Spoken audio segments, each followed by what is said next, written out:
Guys welcome back to my channel. So guys आज मैं आपके लिए लेके आया हूँ my girlfriend is an alien के सीजन 2 के एपिसोड 15 के एक्सप्लेनेशन। अगर आपने इससे पहले के एपिसोड नहीं देखे तो आप उन्हें हमारे चैनल पर जाकर देख सकते हैं और साथ ही मैं उन वीडियो के लिंक नीचे डिस्क्रिप्शन में भी दे दूंगा, तो आप उन्हें भी चेकआउट कर सकते हैं। और मैं आपको रैंडम सीन हटाकर मेन स्टोरी के हिसाब से एक्सप्लेन करूंगा। तो यह एपिसोड की शुरुआत में हमें दिखाया जाता है कि यहाँ पे जाओशी थोड़ी अपसेट थी। यहाँ पे जियांगशु उससे पूछ रहा था कि क्यों, क्या हुआ, आज का दिन तुम्हारा अच्छा नहीं गया। तो यहाँ जाओशी कहती है कि नहीं, मुझे तुम्हारे साथ अच्छा लगा, पर जो आज मुझे शूट करना पड़ा वो मुझे पसंद नहीं आया। और यहाँ जाओशी आसमान की तरफ देखती है, कहती है कि मुझे घर जाना है क्योंकि मुझे घर की याद आ रही थी। और यहाँ जियांगशु उसे ऐसा कहता हुआ सुन के समझ जाता है कि जाओशी कहाँ जाना चाहती है और फिर ये दोनों घर चले जाते हैं। तो यहाँ जियांगशु भी अपसेट था क्योंकि जाओशी अपसेट थी। यहाँ जाओशी क्योंकि घर जाना चाहती थी, इस वजह से यहाँ जियांगशु भी अपसेट हो गया था। तभी यहाँ पे उसे उसके चीफ का कॉल आता है और यहाँ उसका चीफ उससे पूछ रहा था कि हार्मोन्स की प्रोसेस अब तक कहाँ पहुंची है। जियांगशु उससे कहता है कि जाओशी अपने काम में लगी हुई है और वो हार्मोन्स कलेक्ट कर रही है। यहाँ उसका चीफ उससे कह रहा था कि अगर जाओशी हार्मोन्स कलेक्ट नहीं कर पाई तो वो वापस नहीं आ पाएगी और तुम भी चीफ नहीं बन पाओगे और तुम दोनों वही फंसे रह जाओगे। और ये सुन के यहाँ पे जियांगशु और भी ज्यादा अपसेट हो गया था। फिर नेक्स्ट सीन में हमें दिखाया जाता है कि जाओशी ज़ैबी से कह रही थी कि फैंग उस लड़की को डेट कर रहा है, इसलिए अब मैं उससे हार्मोन्स कलेक्ट नहीं कर पाऊंगी और शायद हम घर भी जल्दी ना जा पाए। यहाँ पे ज़ैबी उससे कहती है कि कोई बात नहीं, हमारे पास जितने हार्मोन्स कलेक्ट हुए हैं हम वही अपने चीफ को दे देंगे, क्योंकि कभी ना कभी तो वो हमें लेने आएंगे ही ना। और इस बात से जाओशी भी अग्री कर रही थी। यहाँ ज़ैबी जाओशी से पूछ रही थी कि आज तुम्हारे मूड को क्या हुआ।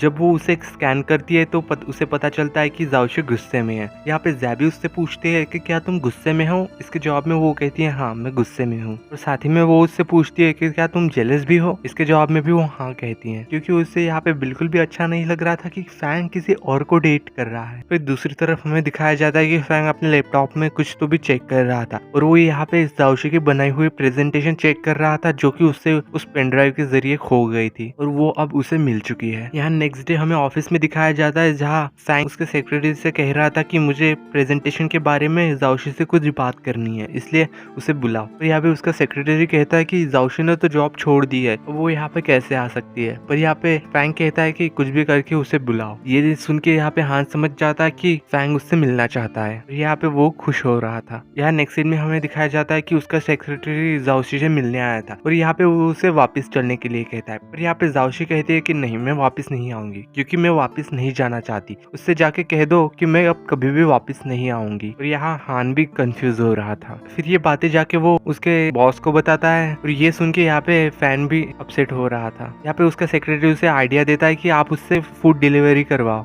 यानी कि उस कैफे से कुछ खाने के लिए मंगवाओ। वो फूड डिलीवर करने तो आएंगे ही यहाँ पे, तब आप उससे फेस टू फेस बात कर लेना। अगर वो मान गई तो फिर वो जॉब पे भी आना शुरू कर देगी। और यहाँ पे वो भी उसके बात मान के ऑर्डर कर लेता है। फिर हमें यहाँ पे दिखाया जाता है कि फैंग ने यहाँ पे काफी सारा ऑर्डर किया था खाना, जाओशी का जाने का बिल्कुल भी मन नहीं था। और दूसरी तरफ हमें दिखाया जाता है कि यहाँ पे फैंग ऑफिस के नीचे ही लॉबी में उसका वेट कर रहा था। तभी वो देखता है कि यहाँ पे एक डिलीवरी गर्ल की स्कूटी आ रही है, तो उसे देख के लगता है कि जरूर जाओशी आई होगी, इसलिए वो काफी खुश हो जाता है। लेकिन जैसे ही वो यहाँ पे पीछे मुड़ के देखता है तो यहाँ पे जाओशी नहीं बल्कि ज़ैबी आई थी। यहाँ फैंग उससे पूछ रहा था कि जाओशी क्यों नहीं आई। इसके जवाब में ज़ैबी कहती है कि उसका बिल्कुल भी मन नहीं था यहाँ आने का और उस पर गुस्सा करके वहां से चली जाती है। यहाँ हमें दिखाया जाता है कि फैंग ने ली को कॉल किया था और उसे समझा रहा था कि तुम एक आर्टिस्ट हो और तुम्हारी गर्लफ्रेंड भी है, इसलिए तुम्हें सारा दिन स्टूडियो में बैठ के नहीं रहना चाहिए, बल्कि अपनी गर्लफ्रेंड को बाहर घुमाने ले जाओ, उसे खुश करो, ताकि तुम्हें भी बाहर घूमते हुए कुछ इंस्पिरेशन मिल सके पेंटिंग करने के लिए। और यहाँ ली को भी यह आइडिया अच्छा लगता है। ली को ऐसे आइडिया देने का पीछे का रीजन ये था कि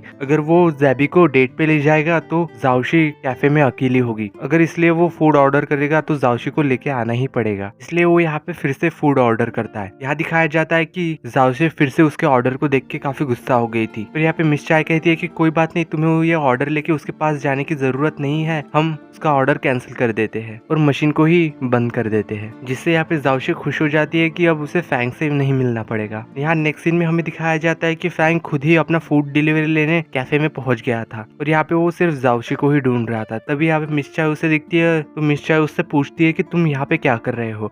यहाँ पे फैंग उससे पूछता है कि जाओशी कहाँ पे है। यहाँ पे मिस चाय कहती है कि तुमने उसके साथ अच्छा नहीं किया, तुमने उसे जॉब से निकाल दिया, उसके साथ बुरा बर्ताव किया, तो उसे घर से भी निकाल दिया, और अब तुम उससे बात करने आए हो क्यों? तुमने उसे बहुत ही ज्यादा हर्ट किया है। यहाँ पे फैंग उससे कहता है क्योंकि उसने मुझसे झूठ बोला था, उसे ऐसे करने की क्या जरूरत थी। यहाँ पे मिस चाय कहती है कि जरूर उसकी झूठ बोलने के पीछे कोई रीजन होगा, इसीलिए तो उसने ऐसा किया, वरना भला वो ऐसा क्यों करती, और तुमने उसके साथ बहुत ही ज्यादा खराब बिहेव किया। अभी यहाँ पे जाओशी आती है और फैंग को देख लेती है। वो यहाँ पे उसे देख के काफी कंफ्यूज थी, पर वो वहाँ से जाने लगती है। जब यहाँ फैंग उसके पीछे जाना चाहता था तो यहाँ पे मिस चाय उसे रोकती है, और तभी यहाँ पे उसका डॉक्टर भी आ गया था और उसे फैंग ने ही बुलाया था। और यहाँ पे वो डॉक्टर मिस चाय से बात कर रहा था, उतने में फैंग वहाँ से चुपके से निकल जाता है। और यहाँ मिस चाय भी उस डॉक्टर पे गुस्सा थी, क्योंकि पिछले टाइम उसने जो कुछ भी उससे कहा था, इसलिए यहाँ पे वो डॉक्टर उससे माफी मांग रहा था और उसे एक डेट के लिए इनवाइट करता है। यहाँ पे मिस चाय भी मान जाती है और उसके ये ऑफर सुन के खुश हो जाती है। यहाँ हमें दिखाया जाता है कि फैंग जाओशी से बात करने की कोशिश कर रहा था, लेकिन यहाँ पे जाओशी उससे कोई भी बात करने में इंटरेस्टेड नहीं थी। यहाँ फैंग उससे कहता है कि मैंने तुम्हारा प्रपोजल देखा और उसमें काफी ज्यादा मिस्टेक्स थी। यहाँ जाओशी कहती है कि तुम्हें किसने कहा कि मेरा प्रपोजल देखो, मुझे बस मेरा पेनड्राइव वापस चाहिए। यहाँ फैंग उससे कहता है कि मैं अपने एम्प्लॉयज को करेक्ट कर सकता हूँ। इसके जवाब में जाओशी कहती है कि अब मैं तुम्हारी एम्प्लॉय नहीं रही। और यहाँ फैंग जाओशी के पास जाने की कोशिश कर रहा था। यहाँ पे जाओशी उससे कहती है कि अब तुम मुझसे दूर रहो, क्योंकि तुम्हारी अब एक गर्लफ्रेंड है। जिसे सुन के यहाँ पे फैंग कंफ्यूज हो गया था, और यहाँ पे जाओशी कहती है कि मैंगफी तुम्हारी अब गर्लफ्रेंड है। तो यहाँ ये बात सुन के फैंग स्माइल करता है और उससे कहता है कि मैंगफी मेरी गर्लफ्रेंड नहीं है, वो बस मेरी वर्क पार्टनर है। तो यहाँ पे जाओशी भी ये सुन के कहीं ना कहीं थोड़ी तो खुश हो ही गई थी, क्योंकि वो उससे काफी ज्यादा जेलस फील कर रही थी। यहाँ जाओशी उससे कह रही थी कि जरूर तुम झूठ कह रहे होगे। और यहाँ पे फैंग उससे कहता है कि मैंने इतने समय में कभी तुमसे झूठ कहा है। और यहाँ पे जाओशी कुछ भी नहीं कहती और वहां से स्माइल करते हुए जाने लगती है। और यहाँ फैंग भी उसे देख के स्माइल ही करे जा रहा था। यहाँ नेक्स्ट सीन में हमें दिखाया जाता है कि ली और जाबी एक म्यूजियम में आए थे और वो काफी अच्छा टाइम स्पेंड कर रहे थे। और यहाँ पे ली उसकी काफी सारी फोटोज भी ले रहा था। तभी वो एक जगह जाते हैं जहाँ पे ह्यूमन और रोबोट्स की एक लव स्टोरी की मूवी लगी थी। तभी यहाँ पे बाजू में खड़े हुए कपिल कहते हैं कि ये सब रियलिस्टिक है ही नहीं, क्योंकि एक रोबोट कभी ह्यूमन से प्यार कर ही नहीं सकता। यहाँ पे ये सब सुन के ज़ैबी को बुरा लग रहा था, इसलिए वो उस रोबोट को डिफेंड करते हुए कहती है। पर यहाँ पे वो कपल उसके बात पे ध्यान दिए बिना ही वहां से चले जाते हैं। और यहाँ पे ली देख रहा था कि ज़ैबी काफी अपसेट लग रही थी, इसलिए वो उसके लिए कहता है कि मुझे भी यकीन है कि रोबोट्स प्यार कर सकते हैं, भले ही उनके पास दिल नहीं होता, लेकिन उनके पास सिंसियरिटी तो हो सकती है ना, क्योंकि यहाँ पे ह्यूमंस के पास दिल होता है पर फिर भी वो काफी क्रूल होते हैं। अगर इसीलिए कोई सिंसियर है तो वो प्यार में पड़ सकता है। और यहाँ पे ज़ैबी ये सुन के खुश हो गई थी। तभी यहाँ पे ली उसके सिर पे हाथ रखने जाता है तो ज़ैबी उससे रोक देती है, इसलिए वो खुद ही नीचे बैठ जाता है और ज़ैबी से खुद अपने सिर पे हाथ रखवाता है। और यहाँ पे ज़ैबी भी काफी खुश हो गई थी। यहाँ नेक्स्ट सीन में हमें दिखाया जाता है कि फैंग और उसका डॉक्टर डिनर कर रहे थे। यहाँ पे उसका डॉक्टर उससे कहता है कि जाओशी और तुम्हारे साथ जो भी हुआ उसमें तुम्हारी ही गलती थी। यहाँ फैंग उससे कहता है कि जाओशी काफी इरिस्पॉन्सिबल थी और वो जॉब छोड़ के भी चली गई थी। यहाँ पे उसका डॉक्टर उससे कह रहा था कि जाओशी जॉब छोड़ के इसलिए गई क्योंकि तुमने उसके साथ काफी खराब बिहेव किया। तुमने पहले उसे उसके घर से बाहर निकाला और फिर तुमने उससे जॉब पे काफी बुरी तरीके से ट्रीट किया और फिर तुमने उस पर इल्जाम लगाया। ये ऑब्वियस ही है कि वो जॉब छोड़ के चली ही जाएगी। और यहाँ पे फैंग समझ जाता है कि उससे गलती कहाँ हुई है। फिर हमें यहाँ पे नेक्स्ट सीन में दिखाया जाता है कि फैंग जाओशी को बार बार मैसेज कर रहा था और बार बार ऑर्डर भी किए जा रहा था और वो उससे कहना चाहता था कि उसने उसे माफ कर दिया है। पर यहाँ पे जाओशी काफी गुस्से में थी और ये सारी बातें वो उसके डॉक्टर को बता रहा था। और यहाँ पे उसका डॉक्टर उससे कहता है कि तुम्हें जाओशी को माफ नहीं करना था, बल्कि तुम्हें जाओशी से माफी मांगनी थी, क्योंकि यहाँ पे इस बार गलती तुम्हारी है, जाओशी की नहीं। और यहाँ पे फिर से उसे उसकी गलती रियलाइज होती है। फिर नेक्स्ट सीन में हमें यहाँ पे जाओशी को दिखाया जाता है कि तभी यहाँ पे एक डिलीवरी बॉय आता है काफी सारे फ्लावर्स लेके। यहाँ पे वो फ्लावर्स जाओशी को देता है और यहाँ पे जाओशी उस कार्ड को देख के समझ जाती है कि ये फ्लावर मिस चाय के लिए है, जो कि उस डॉक्टर ने भेजे थे। यहाँ पे उन फ्लावर्स को देख के मिस चाय तो काफी खुश हो गई थी, लेकिन यहाँ पे जाओशी काफी अपसेट हो गई थी, क्योंकि उसे लग रहा था कि ये फ्लावर्स फैंग ने भेजे थे। तभी वो डिलीवरी बॉय उसे एक क्रेडिट कार्ड और एक लेटर देता है और यहाँ पे जाओशी समझ जाती है कि उसने उससे माफी मांगने के लिए फूल नहीं नहीं बल्कि वो क्रेडिट कार्ड दिया था। और ये देख के यहाँ पे जाओशी और भी ज्यादा गुस्सा हो गई थी। यहाँ पे नेक्स्ट सीन में हमें दिखाया जाता है कि उसका सेक्रेटरी उसे बता रहा था कि हमें किसी से माफी मांगने के लिए हमें उसे क्रेडिट कार्ड देने की जरूरत नहीं है, बल्कि हमें उसके लिए कुछ अच्छा सा करना चाहिए। जैसे कि आपको पता ही है कि वो तीनों अभी फिलहाल कैफे में रह रही है, तो आपको उनका घर उन्हें वापस कर देना चाहिए। और यहाँ पे फैंग भी इस चीज के लिए अग्री हो गया था। और यहाँ नेक्स्ट सीन में हमें दिखाया जाता है कि फैंग ने काफी सारा खाना प्रिपेयर किया था जाओशी के लिए। मिस चाय और ज़ैबी भी आ चुके थे। और यहाँ पे फैंग उससे जाके पूछता है कि जाओशी कहाँ है, वो नहीं आई। यहाँ पे वो लोग उन्हें बताते हैं कि जाओशी बहुत ही ज्यादा गुस्से में है, तुम्हें पता तो है ना वो कैसी है, इसलिए वो कैफे में ही रह रही है, और तो और उसने यहाँ पे आने से भी मना कर दिया। और यहाँ पे ज़ैबी कह रही थी कि उसने शायद खाना भी नहीं खाया होगा। ये सुन के यहाँ पे फैंग अपने घर चला जाता है और वहाँ से सारा खाना पैक करके कैफे की ओर चल पड़ा था। और उसे जाते हुए देख के मिस चाय भी खुश हो रही थी। यहाँ हमें दिखाया जाता है कि फैंग वो खाना लेके कैफे में पहुंच चुका था, पर यहाँ पे वो देखता है कि जाओशी जियांगशी के साथ बैठ के फ्राइड चिकन खा रही थी। और ये देख के उसे काफी ज्यादा बुरा लगता है, क्योंकि वो इतने मेहनत से उसके लिए खाना बना के लेके आया था, और वो काफी अपसेट हो गया था ये सब देख के, इसलिए वो खाना वही छोड़ के वहां से चला जाता है। यहाँ हमें दिखाया जाता है कि जाओशी काफी खुश थी। तो यहाँ जांग उससे पूछ रहा था कि क्या हुआ, तुम काफी खुश लग रही हो। तो यहाँ जाओशी उससे कहती है कि मैंगफी और फैंग डेट नहीं कर रहे हैं। तो शांग उससे कहता है कि तुम तो काफी खुश होगी। तो यहाँ जाओशी हाँ करती है। तो ये सुन के यहाँ पे जियांगशी साइलेंट हो गया था, और वो उससे पूछता है कि क्या तुम्हें अब भी घर जाना है। तो जाओशी उसके रिप्लाई में कहती है कि अब अगर नहीं भी जाऊंगी तो भी चलेगा। और यहाँ पे वो ये सुन के कंफ्यूज हो गया था। नेक्स्ट सीन में हमें दिखाया जाता है कि यहाँ पे फैंग को नींद नहीं आ रही थी, इसलिए वो नेट पे सर्च करता है कि फिर से वो जाओशी को अपनी तरफ अट्रैक्ट कैसे करे। तो यहाँ पे सर्च में ऐसा आता है कि हमें अपने पार्टनर के लिए कुछ ऐसा करना चाहिए जो कि उन्हें पसंद हो। और उसे याद आता है कि जाओशी को उसकी बॉडी की सेंट और उसकी बॉडी काफी अच्छी लगती है, तो उसे आइडिया आ जाता है कि उसे क्या करना चाहिए। नेक्स्ट डे यहाँ पे फैंग उसके कैफे के बाहर एक्सरसाइज करने के लिए पहुंच जाता है, और यहाँ जाओशी उसे देख के काफी कंफ्यूज हो रही थी। लेकिन जब वो यहाँ पे एक्सरसाइज कर रहा था तो उसके हार्मोन्स की स्मेल जाओशी को आ रही थी, तो इस वजह से वो उसकी तरफ अट्रैक्ट होने लगती है। और फैंग भी ये सब देख के खुश हो रहा था कि एक शायद काम कर रहा है, इसलिए जाओशी यहाँ पे कैफे के अंदर चली जाती है, और फैंग भी उसके पीछे पीछे अंदर चला जाता है। यहाँ पे जाओशी उसे अवॉइड करने की कोशिश कर रही थी, पर फैंग अपनी हरकतों से उसे अपनी तरफ अट्रैक्ट करने की कोशिश कर रहा था। अब यहाँ पे जाओशी भी खुद को कंट्रोल नहीं कर पा रही थी, क्योंकि अब वो भी हार्मोन्स की स्मेल की तरफ बहुत ज्यादा अट्रैक्टेड फील कर रही थी। जब जाओशी पीछे मुड़ के देखती है तो फैंग उसके काफी करीब आ चुका था, और फैंग को इतना पास देख के जाओशी तो खुद को कंट्रोल नहीं ही कर पाती, और उसे यहाँ पे उसे किस करने का मन होता है। और इस वजह से यहाँ पे ये दोनों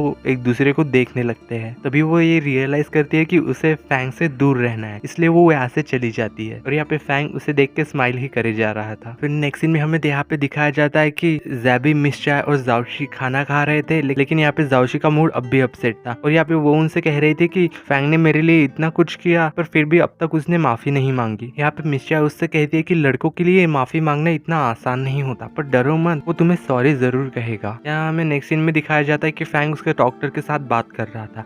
यहाँ पे उसका डॉक्टर उससे कहता है कि तुम्हें डायरेक्टली उससे माफी मांग लेनी चाहिए थी। तुम अगर कुछ भी उसके लिए करोगे तो वो अलग है, लेकिन तुम उसे सॉरी कहोगे तो उसकी फीलिंग अलग ही है। यहाँ पे फैंग भी उसकी बातें सुन के समझ रहा था। फिर हमें यहाँ पे नेक्स्ट सीन में दिखाया जाता है कि जाओशी वॉक कर रही थी, और वो बिल्कुल भी अकेली थी, और साथ ही में थोड़ी अपसेट भी। तभी यहाँ पे उसे फैंग दिखाई देता है। जब वो पीछे मुड़ के जाओशी की तरफ बढ़ता है तो यहाँ पे जाओशी जाने लगती है। यहाँ पे फैंग उसे रोक लेता है, पर जाओशी उससे कुछ भी नहीं कहती। यहाँ पे फैंग उससे कह रहा था कि मुझे ऐसा नहीं करना चाहिए था, मैंने तुम्हारे साथ जो कुछ भी किया वो पूरा गलत था, और ना ही मुझे तुम्हारा घर खरीदना चाहिए था। और उससे सॉरी कहता है, और ये सब मैंने जो भी किया वो मेरी गलती थी। और यहाँ पे जाओशी फिर भी उससे कुछ नहीं कह रही थी। यहाँ फैंग उससे कह रहा था कि मैं तुमसे सॉरी कहना चाहता हूँ पूरे दिल से, लेकिन मेरा प्राइड बीच में आ रहा था, क्या प्लीज तुम मुझे माफ कर सकती हो। यहाँ जाओशी उससे कहती है कि तुम तो मुझसे नफरत करते हो ना, तो फिर मुझसे माफी क्यों मांग रहे हो। यहाँ फैंग उससे कहता है कि वो तो सब मैंने गुस्से में कहा था। यहाँ पे जाओशी उससे कहती है कि अगर तुमने वो सब गुस्से में कहा था तो तुमने हार्मोन परफ्यूम का प्लान भी क्यों ड्रॉप कर दिया, तुमने इसके लिए कितनी मेहनत की थी। इसके बाद मुझे ऐसा लगने लगा कि तुम्हें जो चीज इतनी पसंद थी तुमने वो चीज भी मेरी वजह से छोड़ दी। और यहाँ ये सब कहते हुए जाओशी रोने लगती है, और यहाँ पे फैंग कुछ नहीं कहता, क्योंकि उसे भी जाओशी के लिए बुरा लग रहा था, और वो उसे किस कर लेता है, और जिस वजह से यहाँ पे जाओशी भी शॉक हो जाती है। और उसी वक्त यहाँ पे फैंग के हार्मोन्स निकल के जाओशी के रिंग में कलेक्ट हो रहे थे। यहाँ पे किस करने के बाद दोनों ही शर्मा रहे थे और ऑकवर्ड फील करने लगते हैं, और एक दूसरे को देख के यहाँ वो स्माइल ही करे जा रहे थे। यहाँ पे जाओशी उससे पूछ रही थी कि तुमने मुझे आखिर किस क्यों किया। यहाँ पे फैंग कहता है कि सेलिब्रेट करने के लिए। यहाँ पे जाओशी उससे पूछती है कि क्या सेलिब्रेट करने के लिए। यहाँ फैंग उससे कहता है कि मैं वापस से हार्मोन्स परफ्यूम बनाने के लिए डिसाइड कर चुका हूँ। और ये सब सुन के यहाँ पे जाओशी काफी खुश हो रही थी। यहाँ पे फैंग उससे कहता है कि रिसर्च और डेवलप डिपार्टमेंट रेडी है, लेकिन बस एक परफ्यूमिस्ट की ही कमी है। और यहाँ पे जाओशी कहती है कि मैं परफ्यूमर बनने के लिए रेडी हूँ। तो यहाँ पे वो खुश हो जाता है और उसके सिर पर हाथ रख लेता है। तो यहाँ पे फैंग उससे कहता है कि तुम्हारे लिए मेरे पास एक सरप्राइज भी है, जिससे ये सुन के यहाँ पे जाओशी भी खुश हो गई थी। तो यहाँ पे फैंग उसका हाथ पकड़ के उसे यहाँ से चलने के लिए कहता है और दोनों यहाँ से चले जाते हैं। और हमें यहाँ पे इन दोनों को वॉक करते हुए दिखाया जाता है और वो दोनों ही काफी ज्यादा खुश थे, क्योंकि फाइनली यहाँ पे उनका झगड़ा खत्म हो गया था। और ये सब देख के मैं भी खुश हूँ। और इसी सीन के साथ एपिसोड 15 की एंडिंग होती है। तो यही तक था my girlfriend is an alien के सीजन 2 के एपिसोड 15 के एक्सप्लेनेशन। इससे आगे क्या हुआ वो आपको 16 एपिसोड में पता चलेगा। अगर आप चाहती है कि मैं इस सीजन के 16 एपिसोड की भी एक्सप्लेनेशन वीडियो बनाऊं तो आप मुझे कमेंट करके बता सकते हैं, और साथ ही में किसी और ड्रामास के लिए सजेस्ट भी कर सकते हैं। और यही तक था my girlfriend is an alien के सीजन 2 के 15 एपिसोड के एक्सप्लेनेशन। 16 एपिसोड और ऐसी ड्रामास के एक्सप्लेनेशन के लिए आप हमारे चैनल इंक हार्ट को सब्सक्राइब कर सकते हैं। अगर वीडियो अच्छी लगी हो तो लाइक द वीडियो। तो चलिए मिलते हैं ऐसी किसी न्यू और इंटरेस्टिंग स्टोरीज के साथ। तब तक के लिए peace out and thanks for watching.